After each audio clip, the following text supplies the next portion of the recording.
l'histoire dépeint souvent un tableau conflictuel entre la science et la religion, en particulier le christianisme. Ce récit, cependant, est incomplet et trompeur. Il néglige l'influence profonde de la pensée chrétienne sur les fondements mêmes de la science moderne. Loin d'être des adversaires, la foi et la raison sont depuis longtemps étroitement liées, s'enrichissant et s'informant mutuellement. Ce documentaire cherche à mettre en lumière cette relation souvent négligée en révélant les manières surprenantes dont le christianisme a façonné le progrès scientifique et continue d'inspirer un sentiment d'émerveillement face au monde naturel. L'essor de la science moderne n'a pas été un événement soudain, mais plutôt l'aboutissement de siècles de développement intellectuel et culturel. Au cœur de ce développement se trouvait la vision du monde judéo-chrétienne, qui a fourni un terrain fertile à l'enracinement de la recherche scientifique. Au cœur de cette vision du monde se trouvait la croyance en un univers rationnel et ordonné, créé par un Dieu à la fois intelligent et doté d'un but. Cette croyance a insufflé aux premiers penseurs un sentiment d'émerveillement et un désir de comprendre les complexités du monde naturel. Elle a favorisé la conviction que l'univers n'était pas un royaume chaotique ou arbitraire, mais plutôt une grande tapisserie tissée par la raison divine. Cette conviction a fourni l'échafaudage intellectuel sur lequel la méthode scientifique allait plus tard être construite.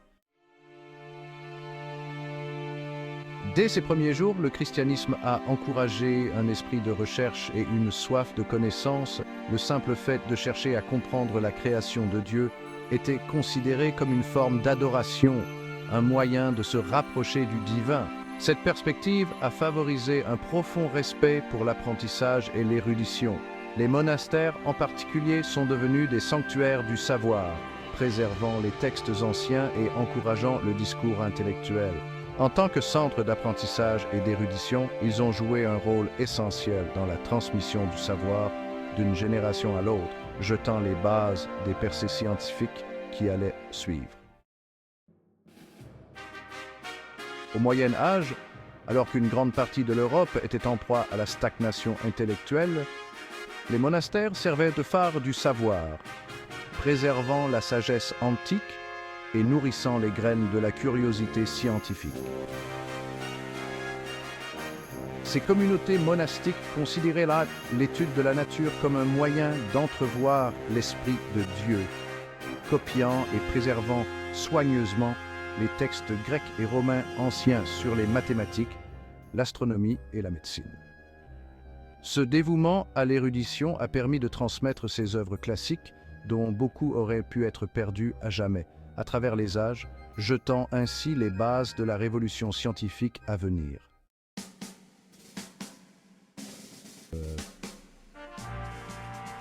Le mariage de la foi et de la raison, les pionniers de la révolution scientifique.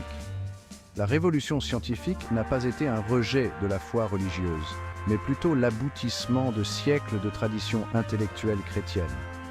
De nombreux pionniers de la science moderne étaient eux-mêmes des fervents chrétiens, mus par une foi profonde en un créateur rationnel.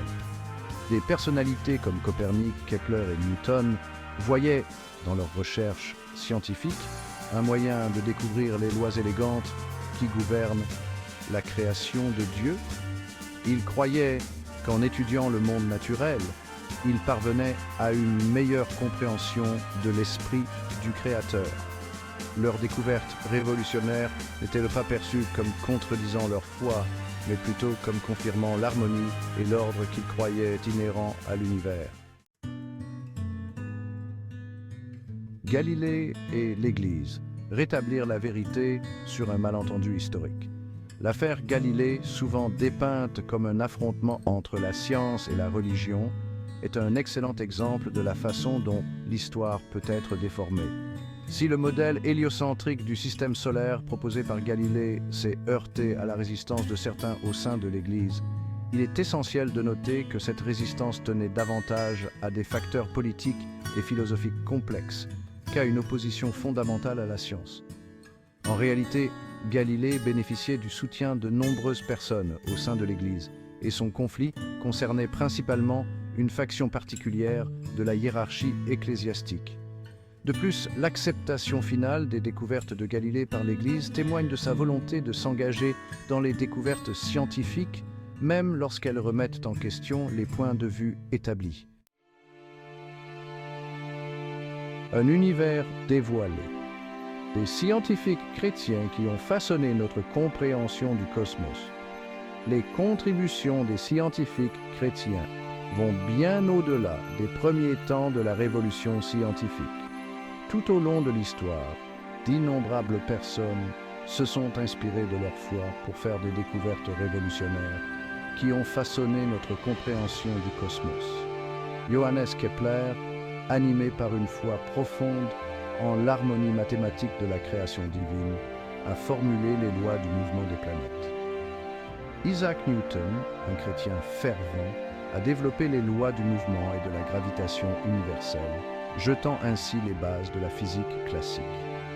Ces scientifiques, et bien d'autres comme eux, considéraient leur travail non seulement comme compatible avec leur foi, mais aussi comme une forme d'adoration, une façon d'explorer les merveilles de la création divine. La dignité de la création. Comment les croyances chrétiennes ont alimenté l'exploration scientifique. La croyance chrétienne en un univers créé par un Dieu d'amour a également eu un impact profond sur notre façon de voir le monde naturel et d'interagir avec lui. L'idée que la création était intrinsèquement bonne et digne d'être étudiée a favorisé un sentiment de responsabilité envers l'environnement. Cette perspective a encouragé l'exploration scientifique, non pas dans un but d'exploitation, mais dans le but de comprendre et d'apprécier la beauté et la complexité du monde naturel. Ce cadre éthique, enraciné dans la théologie chrétienne, continue de façonner notre approche de la science et de la technologie aujourd'hui, nous rappelant notre responsabilité de prendre soin de la planète que nous habitons. Des cieux au cœur humain, l'influence durable de l'humanisme chrétien. L'influence du christianisme sur la science s'étend au-delà du domaine du monde naturel. L'accent mis par le christianisme sur la dignité humaine et la valeur de chaque individu a eu un impact profond sur le développement des sciences humaines et sociales. Cette insistance sur la valeur intrinsèque de chaque être humain, quel que soit son statut social ou ses capacités intellectuelles, a favorisé une société plus juste et plus compatissante, ouvrant la voie au progrès de l'éducation, des soins de santé et des réformes sociales.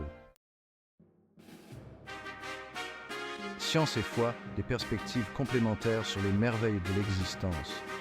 Loin d'être incompatibles, la science et la foi offrent des perspectives complémentaires sur les merveilles de l'existence. La science explore le comment de l'univers, en démêlant les mécanismes et les lois complexes. La foi, quant à elle, s'attaque au pourquoi, cherchant un sens et un but derrière les merveilles que la science révèle. Considérées sous cet angle, la science et la foi ne sont pas des adversaires, mais plutôt des partenaires dans une quête commune pour comprendre l'univers et la place que nous y occupons. Toutes deux nous invitent à aborder le monde avec un sentiment d'émerveillement en reconnaissant la beauté, la complexité et le mystère qui nous entourent. Un appel à la redécouverte, retrouver la richesse de l'histoire du christianisme et de la science. Il est temps de dépasser le récit simpliste d'un conflit entre la science et la religion, en particulier le christianisme. L'histoire montre clairement l'influence profonde de la pensée chrétienne sur le développement de la science moderne. En redécouvrant cette riche histoire, nous pouvons favoriser une compréhension plus nuancée et plus éclairée de la relation entre la foi et la raison. Nous pouvons commencer à apprécier la manière dont ces deux domaines apparemment disparates peuvent coexister, chacun enrichissant et informant l'autre dans notre quête permanente pour comprendre l'univers et la place que nous y occupons. Ce n'est qu'alors que nous pourrons apprécier pleinement la tapisserie multiforme de la connaissance humaine et l'héritage durable de la contribution du christianisme au monde de la science.